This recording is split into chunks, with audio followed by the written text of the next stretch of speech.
Hello বন্ধুরা, আসসালামু আলাইকুম।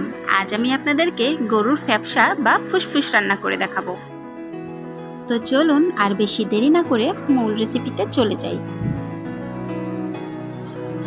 প্রথমেই আমরা একটি প্যানে তেল গরম করে নিব।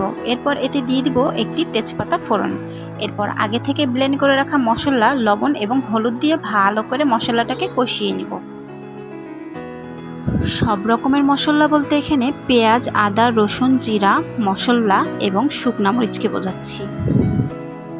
এরপর আগে থেকেই পরিষ্কার করে ছোট ছোট করে কেটে নেওয়া গরুর ফ্যাপসাগুলো দিয়ে দিব। দিয়ে ভালো করে নেড়েচেড়ে মিশিয়ে নিব।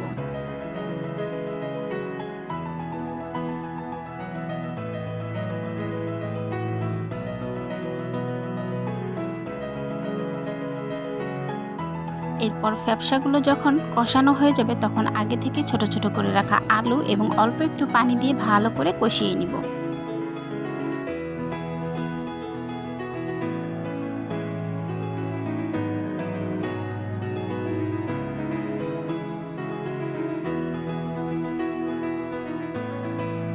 নাড়তে নাড়তে যখন ঝোল শুকিয়ে আসবে তখন আমরা চুলাটা অফ করে দিব। এ পর্যায়ে এসে আমরা চুলাটা অফ করে দিব। দেখলেন তো কত সহজেই তৈরি হয়ে গেল আমাদের আজকের এই রেসিপিটি।